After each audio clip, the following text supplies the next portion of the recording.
भारत और इंग्लैंड मध्य चली test series शेष तीनोटी टेस्ट मैच पर भारतीय दल घोषणा हो जाए दल में किसी नुआ खेलाड़ी मानू स्थान मिलता बेले किसी एक्सपीरियंस खेलाड़ी मानू बाहर रास्ता देखा जाए।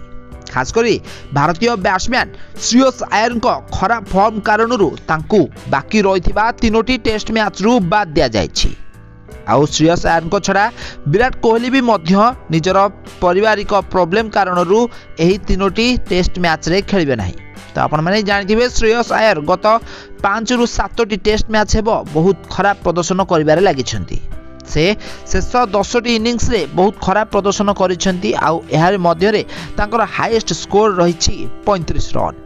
आ मात्र 14 एवरेज रे शेष 10टी इनिंग्स रे से मात्र 131 रन स्कोर करिछंती, जहाँकि बहुत खराब अटे।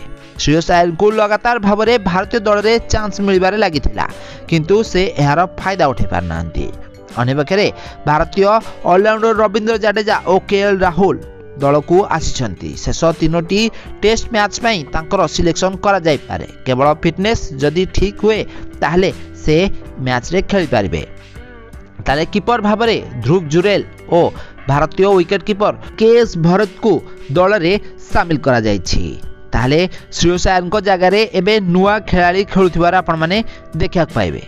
तो एथरक सरफराज खान भारतीय दल में चांस पाई पारंती बोली सुनिया को मिलुछि। तो गत मैच रे रजत पाटीदार को भारतीय दल में स्थान मिलथिला, किंतु खराब फॉर्म कारण से भल स्कोर करि पार नथिले।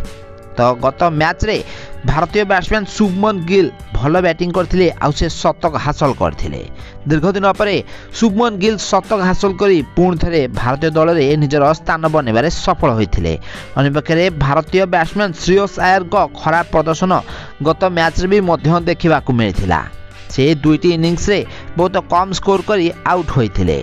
तो श्रेयस अय्यर जगह भारतर एबे नुआ खेलाड़ी खोजुथिबार देखा देइछंती। तांको स्थान रे जदि सरफराज खान भल प्रदर्शन करती, सरफराज खान को भारतीय दल में परमानेंट मेंबर भाव में चयन करा जाय पारे। सरफराज खान डोमेस्टिक लेवल रे बहुत भल प्रदर्शन करिसेंती, सबु जगह रे भल प्रदर्शन करी से भारतीय दल पे सिलेक्ट होइसेंती। तो देखा जाऊ तृतीय टेस्ट मैच रे भारतीय दलर 11 जन खेलाड़ी क्यों माने खेलुछंती। आपण मानको कोन लागुछि हमको कमेंट माध्यम निश्चित भाव कमेंट करंतु। आउ एई भली क्रिकेट संबंधित टिकनिकी खबर ओड विषय अधिक जाने को चैनल को जल्दी सब्सक्राइब करनियंतु। आ पाखरे आस्थिबा बेल आइकन टिको दबाई दियंतु।